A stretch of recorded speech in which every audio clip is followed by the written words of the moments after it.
शाह कौनैन हमें अबदी ज़िंदगी के लिए ज़िंदा करेगा। बाप और बेटे और रुल कुदस के नाम से आमीन। मेरे अज़ीज़ों, आइए हम खुदावंद अपने खुदा का शुक्र करें जिसने आज का ये खूबसूरत दिन हमारी ज़िंदगी में बढ़ा दिया। तो आइए अज़ीज़ों, हम आज के दिन का आगाज़ बाइबल मुक़द्दस की तलावतों से करते हैं। आज की पहली तलावत मकाबीन की दूसरी किताब, उसका 7वां बाब, पहली से दूसरी और फिर 9वीं से 14वीं आयत तक। और ये भी वाक़े हुआ कि 7 भाई अपनी माँ के गिरफ्तार किए गए और बादशाह ने उन्हें कोड़ों और चाबुकों के अजाब से मजबूर करना चाहा कि खंजीर का ममनू गोश्त खाएं। तो उनमें से एक ने सब की तरफ से बात करके कहा कि तू हमसे क्या पूछता और क्या बात कहलवाना चाहता है? हम तो मरना पसंद करते हैं पर अपने आबाई कवानीन के खिलाफ अमल ना करेंगे। और जब वो जांबलब हुआ तो उसने कहा कि ए मर्दे शरीर, तू हमारी इस आर्जी जिंदगी को तो ले लेता है पर शाह कौनैन हमें जो उसके शराय की खातिर मरते हैं अबदी जिंदगी के लिए उठाएगा। उसके बाद वो तीसरे को अजाब देने लगे। उसने जो ही हुक्म पाया उसी दम जुबान बाहर निकाली और दलेरी से अपने हाथ पसार दिए और दलेरी से कहा कि आसमान की तरफ से ये अज़ाब मुझे मिले और उसकी शराय की खातिर मैं उन्हें भी हकीर जानता हूँ, पर मैं उसी से उम्मीद रखता हूँ कि वो इन्हें फिर मुझे अता करेगा। तब बादशाह और उसके साथी उस नौजवान की बहादुरी से हैरान हो गए जो अजाब को बिल्कुल नाचीज जानता था। जब वो मर गया तो चौथे को उसी तरह इज़ा और अजाब दिया। और जब वो नज़ा की हालत में था तो उसने कहा कि आदमियों के हाथ से कत्ल किया जाना और खुदा से उठाए जाने की उम्मीद रखना और इंतज़ारी करना तसल्ली की बात है, लेकिन तेरी क़यामत हयात के लिए ना होगी। पाक कलाम का पढ़ा और सुना जाना हम सब के लिए बाइस बरकत हो। खुदा का शुक्र हो। ए खुदावंद, मैं तेरे दीदार से सैर हूँगा। मेरे अज़ीज़ों, आइए हम खुदावंद अपने खुदा की हम्दो तारीफ़ करें। मैं आपके सामने पढ़ूँगा ज़बूर नंबर 17, उसकी पहली, 5वीं से 6ठी, 8वीं और फिर 15वीं आयत।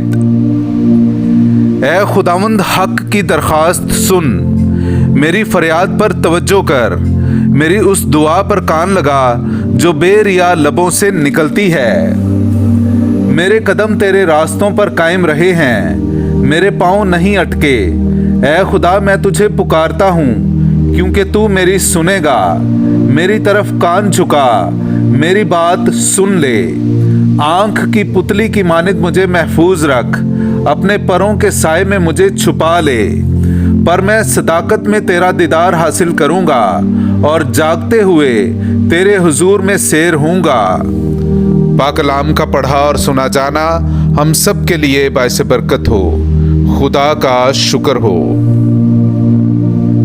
खुदावंद तुम्हारे दिलों को हर एक नेक काम और कलाम में मजबूत करे। मेरे अज़ीज़ों, आइए हम आज की दूसरी तलावत सुनते हैं। मुक़द्दस पौलुस रसूल का तसालोनीकियों के नाम दूसरा ख़त, उसका दूसरा बाब, 16वीं आयत से लेकर तीसरे बाब की 5वीं आयत तक। अब हमारा खुदावंद यीशु मसीह आप और हमारा बाप खुदा, जिसने हमें प्यार किया है और हमें फजल से हमेशा की तसल्ली और सच्चाई की उम्मीद दी, तुम्हारे दिलों को तसल्ली दे और हर एक नेक काम और कलाम में मजबूत करे।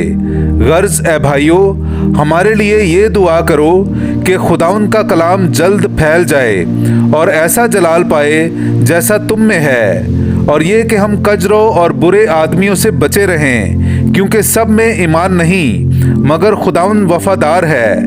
वो तुम्हें मजबूत करेगा और बदी से बचाएगा। और हमें खुदावंद में तुम पर यह भरोसा है कि जो हुक्म हम तुम्हें देते हैं तुम उन पर अमल करते हो और करते भी रहोगे। और खुदावंद तुम्हारे दिलों की खुदा की मोहब्बत और मसीह के सब्र की तरफ हिदायत करे। पाक कलाम का पढ़ा और सुना जाना हम सब के लिए बाइस बरकत हो। खुदा का शुक्र हो। اے खुदावंद तेरे कवायद दिल को मसरूर करने वाले हैं, वो आंखों को रोशन करते हैं। हालेलुया। मेरे अज़ीज़ों, आइए हम आज का इंजीली इक़्तिबास सुनते हैं। इंजील मुक़द्दस बामुताबिक मुक़द्दस लूका उसका 20वां बाब 27वीं आयत से लेकर 38वीं आयत तक।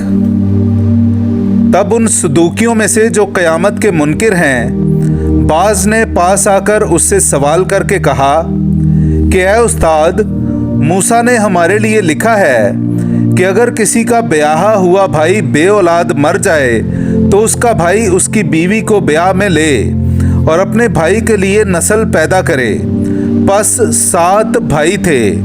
पहले ने बीवी की और बे-औलाद मर गया, फिर दूसरे ने और तीसरे ने भी उसे ले लिया, और इसी तरह उन 7 ने, और सब बे-औलाद मर गए। आखिर को वो औरत भी मर गई। बस क़यामत में उनमें से वो किसकी बीवी होगी, क्योंकि वो 7 की बीवी रह चुकी थी।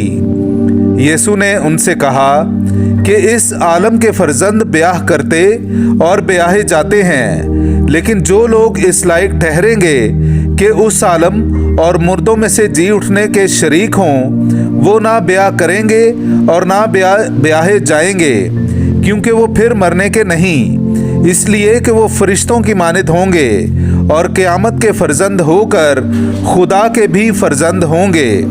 और मुर्दों की क़यामत के बारे में मूसा ने भी झाड़ी के ज़िक्र में इशारा किया, क्योंकि वो खुदावंद को इब्राहीम का खुदा और इसहाक का खुदा और याकूब का खुदा कहता है, मगर खुदा मुर्दों का नहीं बल्कि जिंदों का खुदा है, क्योंकि उसके नज़दीक सब जिंदा हैं। पाक कलाम का पढ़ा और सुना जाना हम सब के लिए बाइस बरकत हो। खुदा का शुक्र हो।